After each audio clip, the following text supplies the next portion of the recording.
Well, hello. I know I had said in the previous session that I wasn't going to spend any money on this YouTube channel laboratory, but as it turns out, I discovered that I already owned Microsoft Office, or at least a subscription to it.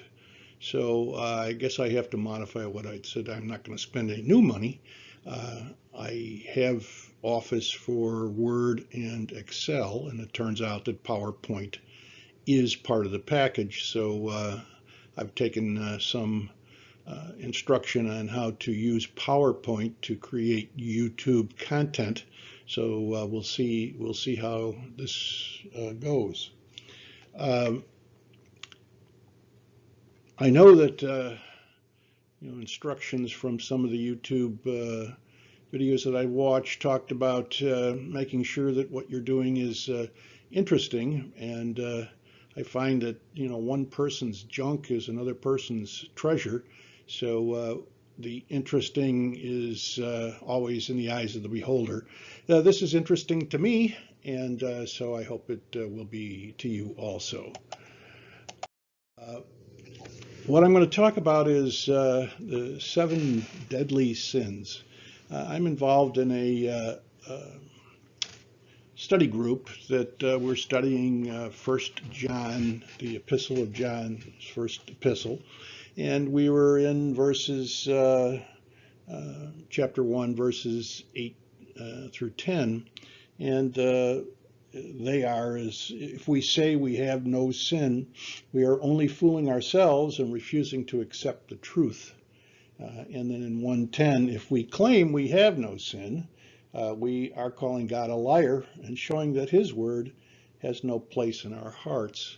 So we were talking about sin and how people tend to feel that hey, I'm not that bad. I'm a pretty good soul. I've never done anything terribly awful, and certainly I'm better than the guy down the street who does a lot of bad things. So we tend to think of things in a relative term and maybe find sin to be casual rather than the destructive force that it is in our life. But anyway, what came up in the discussion was the idea of the 7 deadly sins, and several of the folks had maybe heard the term, but we weren't really very knowledgeable about what the 7 deadly sins was about. And so the bones fell to me as far as an assignment to do some research on that. And certainly I am not a theologian or an apologist, just a regular guy. But I did do some research on it and reported that back to our group. And so I thought that I would put that content into this discussion or this video, and maybe it would be interesting to some. So the 7 deadly sins aren't individual sins. They're in fact categories of sins, or columns of sins, or types of sins. And they are lust and impurity, gluttony, greed or avarice, sloth, wrath or anger, envy, and pride. And in some of the work, as we'll see looking at the history of this thing, there's a corresponding virtue to each. So if in fact it's lust, the virtue is chastity. If it's gluttony, the virtue is temperance. If it's greed or avarice, the virtue is charity. If it's sloth, the virtue is diligence. If it's wrath or anger, the virtue is patience. If it's envy, the virtue is gratitude. And if it's pride, the virtue is humility. I found this kind of interesting. We had some other discussions in talking about the root cause of poverty throughout the world, and some of the writings kind of associated that with what I would call greed, that people take advantage of others. But I would say that in my travels that maybe gluttony and sloth certainly have a place in the creation of poverty here on earth. Sloth is the desire not to do labor, not to engage in production of things. And gluttony, of course, is any kind of consumption that is not based on need. And with our drug problems that we have, I would relate those to gluttony, or consumption of things that aren't necessarily needed. So these sin groups are in fact very relevant to a lot of things that go on in our society today. So looking at the history,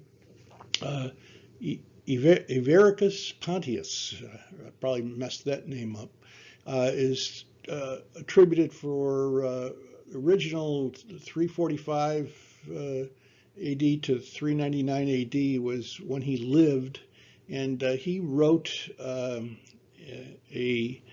set of documents, evidently, and the 8 evil thoughts were among them. What he was trying to do, he was in the church in Alexandria, and at this particular time you had Rome, Constantinople, Jerusalem, Alexandria, various bishops that were the power centers of those regions.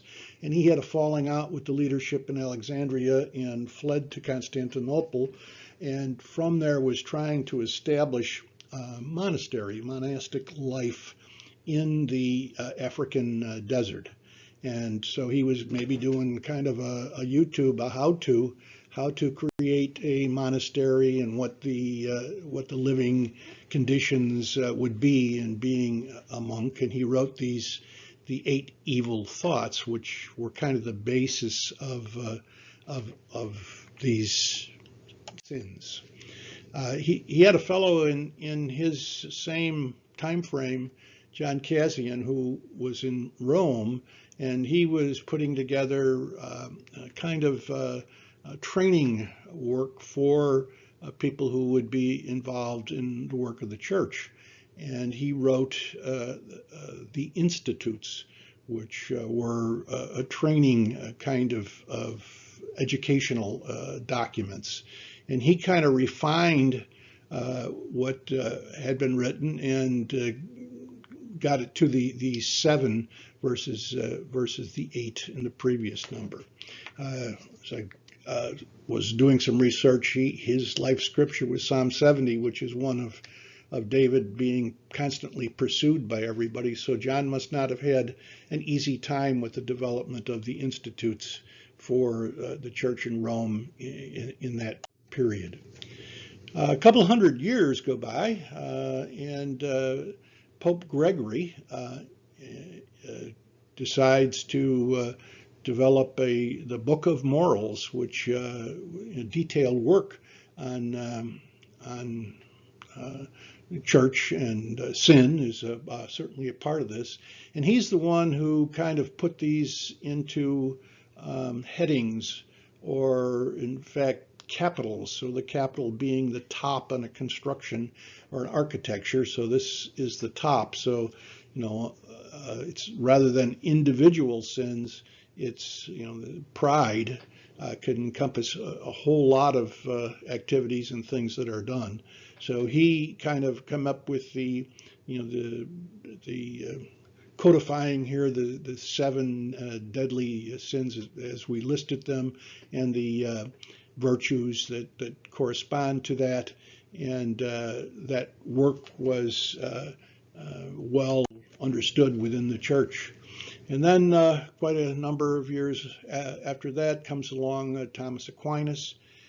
He is yet considered, a father of the church, a theologian, an apologist, and he wrote Summa Theologica, which is in fact today still a part of training. It was a thought of our group that the 7 deadly sins was something Catholic, Roman Catholic, and it turns out the Anglicans, Episcopalians, Lutherans, Presbyterians, Methodists, most of the mainline Protestant denominations recognize Thomas's Summa as part of seminary work. So the idea of the 7 deadly sins and their corresponding virtues are codified by Thomas Aquinas. Also, we had in the culture, and culture is often very important and very influential. Dante wrote the Divine Comedy, which is a long narrative poem in which Dante is taken by guides through hell, through purgatory, and through heaven. Purgatory maybe being more of a current or a Catholic kind of a belief. But the purgatory portion of it, in fact, has 7 levels, and the 7 levels kind of correspond to the 7 deadly sins. So this is maybe like George Lucas's Star Wars into the culture, with the prequels and the sequels and the trilogies and so on. It popularized or put out into the general population the idea of these 7 deadly sins, or these capitals, or these categories of sin. In current times, or certainly near current times, Billy Graham, in fact, in the 1950s, wrote a book called Freedom from the 7 Deadly Sins. So again, bringing both into culture and into church study the idea of this particular list that might cause us to focus on the idea of sin and what it constitutes. And he had numbers of scriptural references that, there would be the 7 things that grieve God and so on. They're not these 7 from the 7 deadly sins, but there are in Galatians, in Deuteronomy, in Proverbs, various lists of sin, not meant to be exhaustive, but to just be exemplatory. And so the idea of having this list is not something that would be totally not in Scripture. Also, part of that was out of the Apocrypha, which turned into a discussion into our group. The Roman Catholic used the Apocrypha as part of the Bible, the Protestant denominations recognizing 66 books. But back when the canon was being developed, there was a dispute amongst those in Jerusalem and those in Alexandria. The Jews felt that nothing in the Old Testament should be included that it wasn't written in Hebrew as the original language. And in Alexandria, there were a number of existing writings that were in fact original language Greek. It turned out that the Roman Catholic went with Alexandria, and what we all would see in the main denominations is in fact more along the line of Hebrew original language. But nonetheless, Sirach was referenced as 10:6-13, which is a discussion of pride, which many of the theologians and apologists sometimes reference pride as maybe the capital of capitals, or the overlying sin of man, of believing in his immortality, or believing in his power, or believing that in fact he is God himself. So that would be where it would go to. So what the 7 deadly sins are not individual sins, but types or categories of sin: lust, gluttony, greed, sloth, wrath, envy, and pride. And they do have corresponding virtues that we would all aspire to live by: chastity, temperance, charity, diligence, patience, gratitude, and humility. So that was my findings on what the 7 deadly sins were about, and hopefully you found that interesting. If so, I believe the instruction is always like it and click on subscribe. Thank you very much, and we'll see how this works out, and I may try to do more in the PowerPoint line.